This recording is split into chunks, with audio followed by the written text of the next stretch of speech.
Hello, and welcome back to the channel. Today, we're diving deep into a subject that's been the source of much discussion and speculation: the future direction of the British monarchy under King Charles III.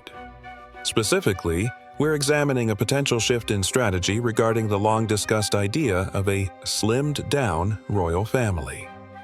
For those of us who have followed the royal family for decades, this is a topic of considerable significance, touching upon issues of tradition, modernity, and the very essence of the monarchy's role in the 21st century.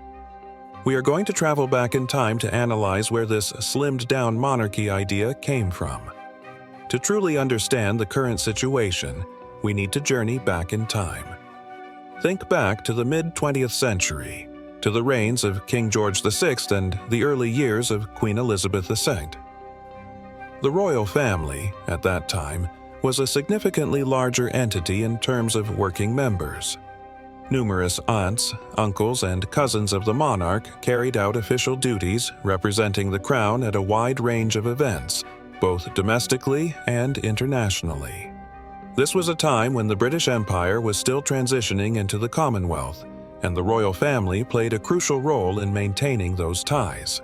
Royal tours were extensive, often lasting for months, and a large team of royals was needed to cover the vast geographical distances and the sheer volume of engagements. The concept of duty was paramount, and the extended royal family was seen as an essential part of fulfilling that obligation. The royal family was present in many aspects of British society. However, as the decades progressed, the world changed. The empire gave way to the Commonwealth. Media scrutiny of the royal family intensified, and the cost of maintaining a large royal establishment began to come under increasing public debate. The idea of a more streamlined, cost-effective monarchy started to gain traction. The 1980s and 1990s, of course, were a particularly turbulent period for the royal family.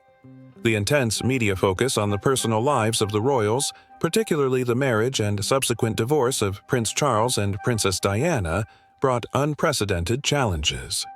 This era heightened the debate about the role and relevance of the monarchy in a modern, increasingly media-saturated world. The image of the family was no longer untouchable. By the later years of Queen Elizabeth II's reign, we saw a discernible shift towards a smaller core group of working royals. The focus increasingly fell on the direct line of succession: the Queen herself, Prince Charles and Camilla, and later, Prince William and Kate.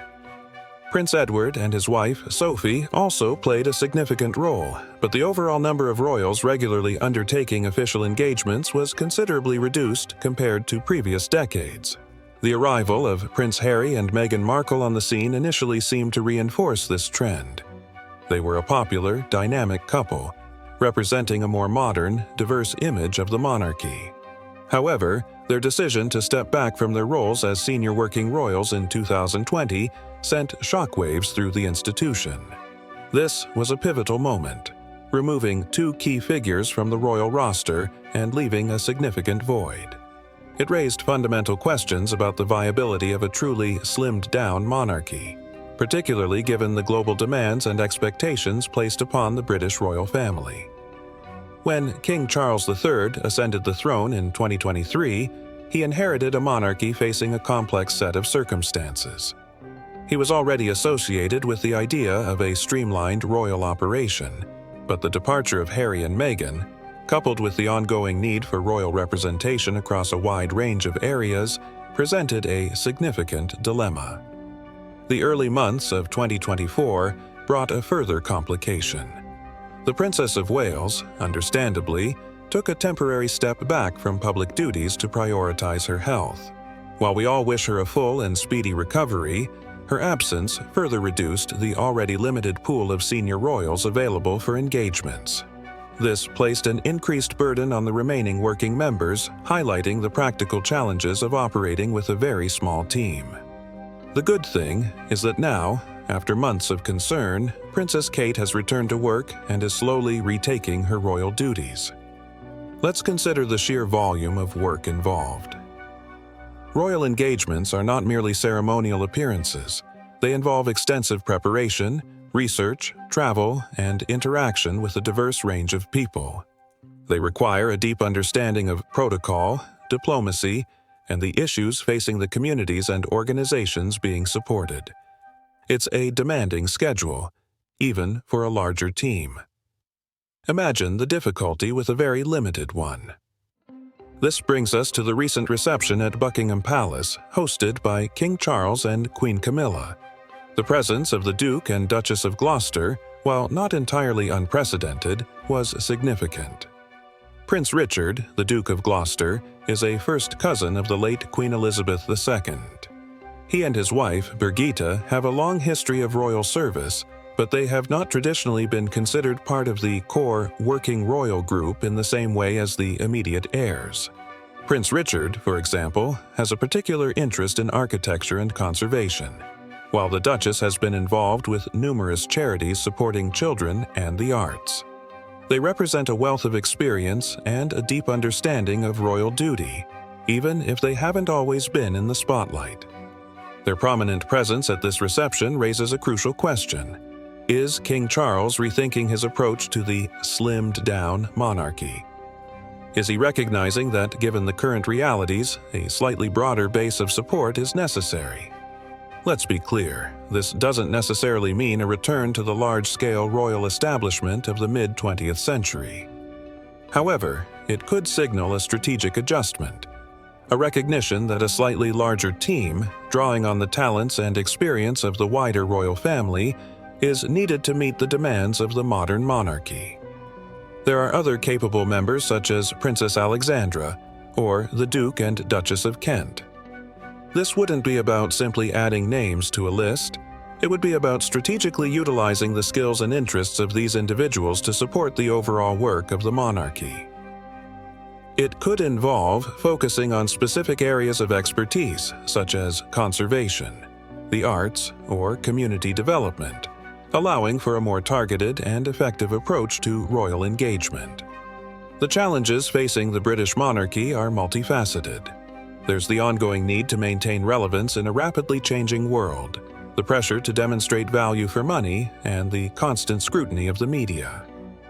There's also the fundamental question of how to balance tradition with modernity, how to honor the legacy of the past while adapting to the needs of the future. The decision of the Sussexes to leave, while understandable from a personal level, undoubtedly added numbers to the equation. The royal family plays a unique role on the global stage. They represent the United Kingdom in diplomatic settings, support countless charities and organizations, and maintain a vital connection with the British people. It's a role that requires a delicate balance of tradition and innovation, of public service and personal privacy. It is a role that is, very likely, impossible to fulfill without a significant number of people dedicated to it. So, is a slightly larger, more inclusive approach to the working royal family the answer to the current challenges? Is it a pragmatic solution to a complex set of circumstances? Or is it a step backward, a dilution of the slimmed-down ideal? I'd love to hear your thoughts on this. What are the potential benefits and drawbacks of expanding the ranks of working royals? Are there specific members of the extended royal family you believe could make a valuable contribution?